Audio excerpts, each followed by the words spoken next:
Hello, Central Worship family. My name's Josh. You guys all know me, and I'm here with Kassidy today. And we're kicking off season 3 of the Central Worship podcast. It's been about a year and a half since we have had one of our episodes, but we're excited to be a little more diligent and faithful with that this coming year.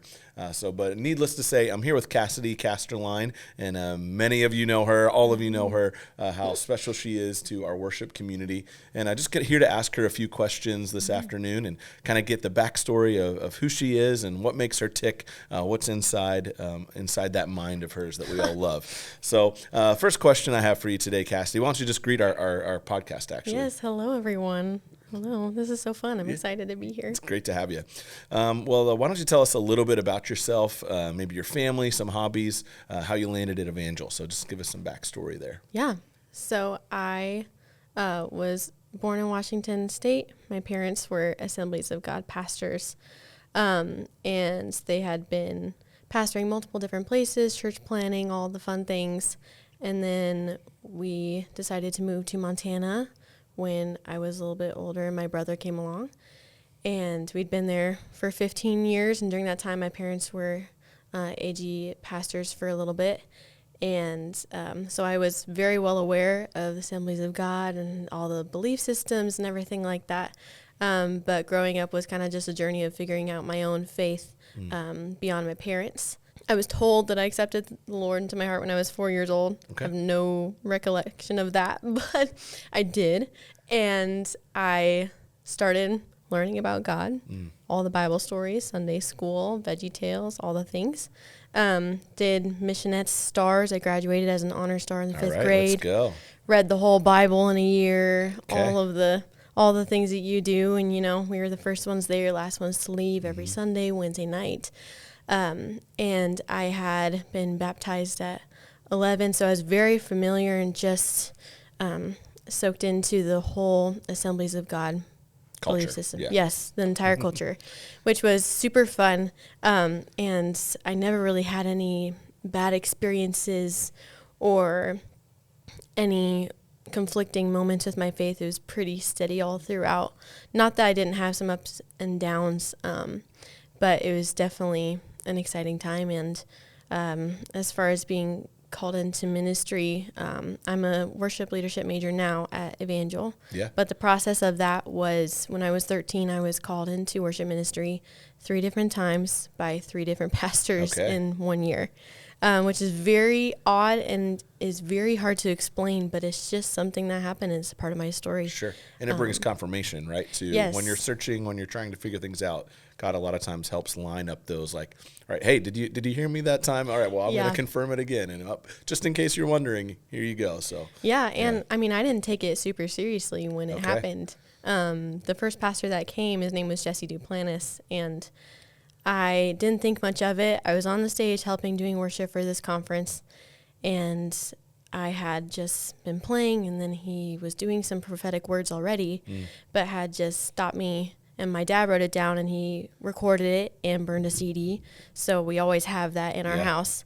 But he said that, and then the next 2 pastors, which I can't remember their names, unfortunately, but it was kind of just like that was weird. But we're just going to keep doing what we're doing and see where God takes us from there. And I even asked the pastors after services, I'd be like, did you know that Jesse Duplantis told me these things? And they're like, no, we don't have connection. Sure. So it was just crazy that they didn't even have connections with each other or passing with one another. Just part of that confirmation of your story. Yeah, absolutely. Awesome. And they all said the same thing, that your music will bring people to Christ. Awesome. That your songs and the songs that you present to congregations will spread the gospel. And so I was like, okay. And I was already kind of doing that. I was already on the stage. Had no idea what that really meant, though.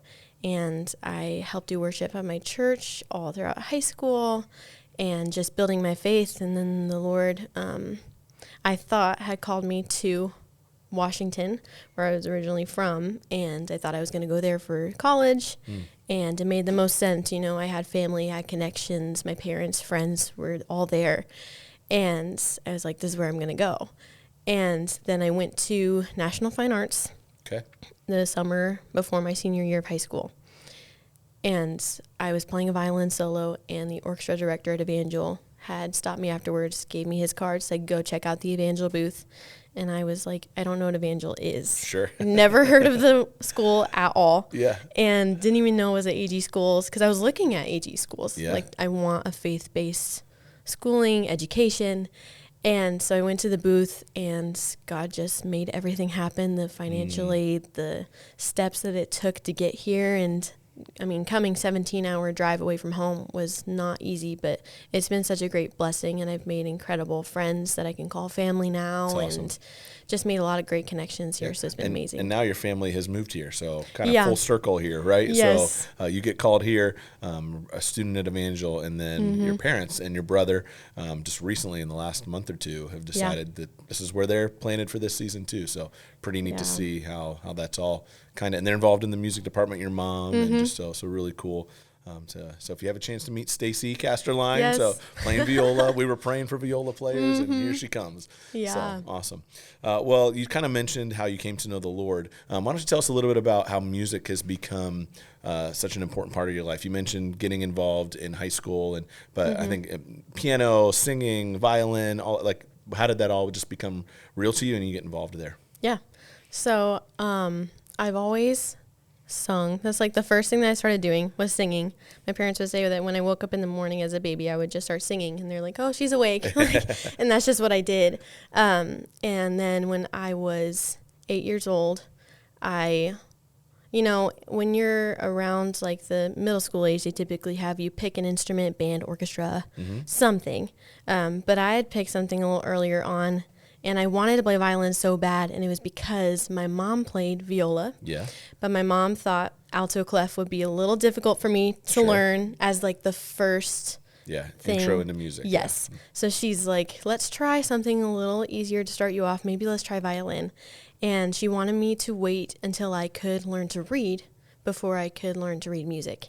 So I was learning to read in second grade, and then my mom had me begin violin. She bought me one. She taught me at the beginning, and she taught me all she knew. Yeah. And then passed me on to a private teacher. So I've been taking private lessons for 10 years. And then I also started taking piano lessons the same time as violin. Okay. So I was learning treble and bass clef at the same time. And I'm very classically trained in piano and in violin, so playing in a church environment didn't happen till I came to college. Okay. So that was a very big shift for me. But it's been amazing. It's helped me develop my creativity skills. Sure. And that's kind of amazing because, I mean, your parents were in ministry, so usually the kids are the ones that are on stage, so to not have that experience till college, that's kind of unique for growing up in the church that way. So. And I was playing like on stage at church, but it was just block chords. Okay. That's all I was doing. I was very scared to branch out and to use creative skills. I'm a very black and white thinker, so if there was a chord on the page, that's what I played. And if it was right above that lyric of a song, that's what I did. Sure. And that's what I did for a very long time. So when I was around the sixth grade when you typically come into youth group, advancing that way. And my mom had really pushed for me because she knew I was called into worship ministry, even though I didn't quite know that yet. She knew, so she really pushed for every opportunity I had was to do it. So when I got to middle school, she said she needs to be on the worship team. Yeah. You need to have an audition with her. And I knew the youth pastor very well. He was our pastor's son. And so we kind of like grew up together in a sense.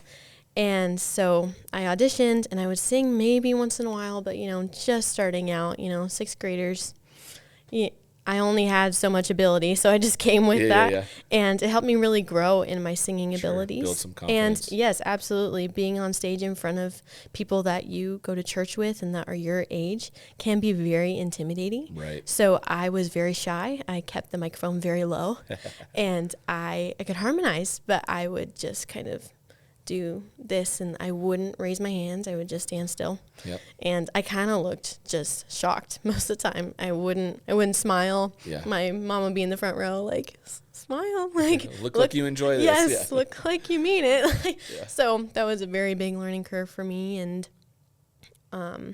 I had a point in my life where I wanted to just quit. And I wanted to quit violin. I wanted to quit classical music. And my mom was like, no, if you're going to do this, you said you wanted to learn this instrument, and don't quit just because it's getting hard. That's why I wanted to, was because it was getting too hard for me. I was advancing and I didn't want to. I just wanted to stay where I was at. And my mom was like, no, you're going to keep going. And I always think back to that because when I was 13, I had the opportunity I auditioned for it was called the Junior Performance Art Series. And it was a group of middle schoolers, and I auditioned to play violin for it. And it was an opportunity to play in Carnegie Hall with all of these middle schoolers from all over. And it was the most incredible experience ever. And I always think when I almost quit, I wouldn't have had that opportunity. Sure. If I almost quit playing violin, I wouldn't have the opportunity to play at Evangel or to play at Central or play in Carnegie. Like all these different opportunities that God's opened up for me. Yep. And it was because my mom knew that the Lord had called me into worship ministry and she refused to let that go. So looking back, I'm extremely grateful. At the time, I was like, why do I have to keep working so hard?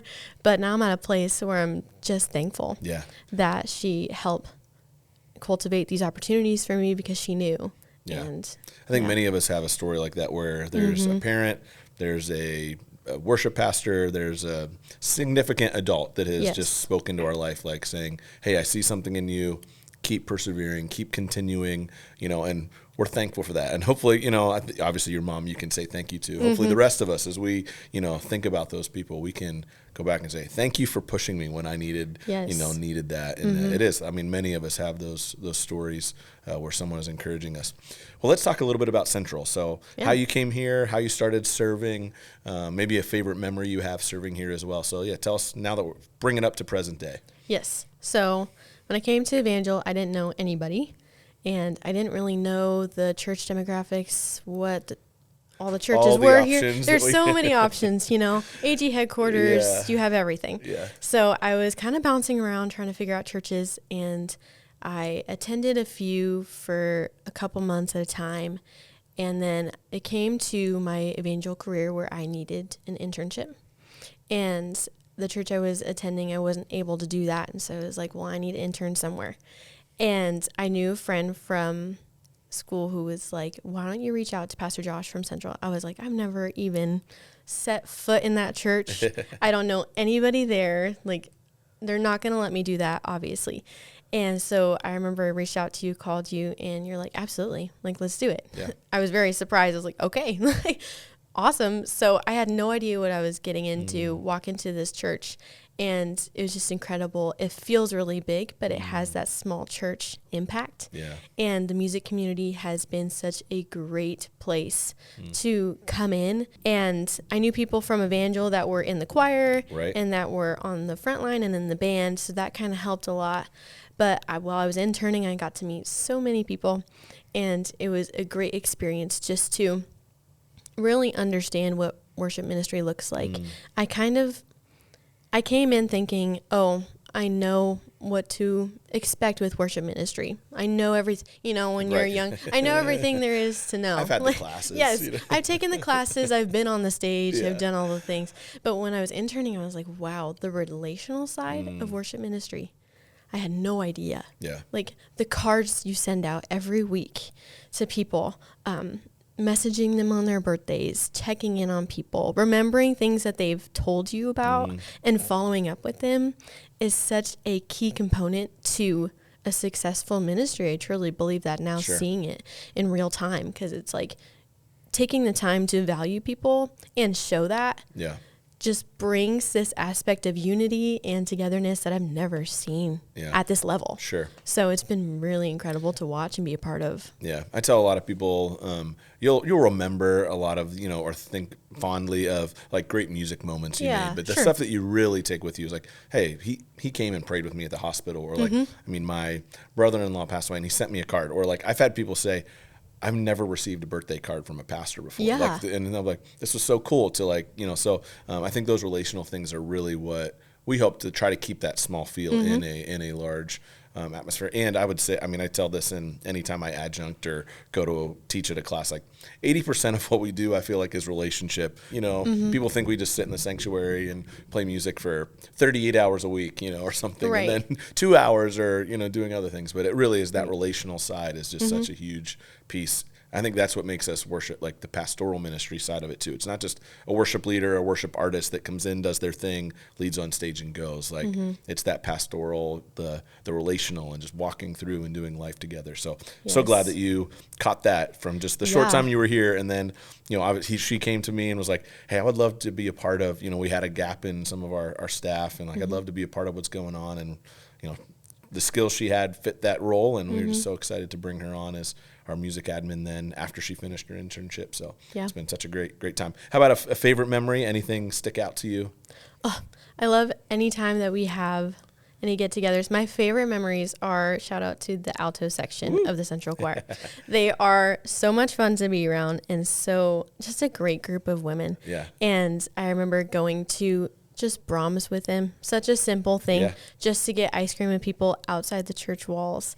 And it was a blast. Had so much fun. There's only a handful of us there, but it was amazing just to get to know these women more. Yeah. And I love having that opportunity. And I truly believe the greatest ministry we can do is beyond the church walls. Let's take what we learn here and apply it and go out, you know, Great Commission, go out into all the world.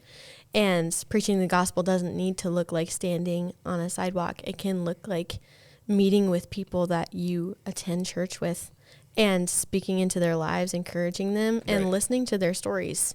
And that's probably one of my favorite memories, is just getting to know the women outside the church. Yeah, Pastor Jim said it on Sunday, like worship is the life we lead, right? It's not just 20 minutes of singing songs on a Sunday or rehearsing or that. I mean, it's as we walk out, as we are in our job, as we're at Brahms, you know, just having conversation, having fun. All of that is just collectively what worship looks like.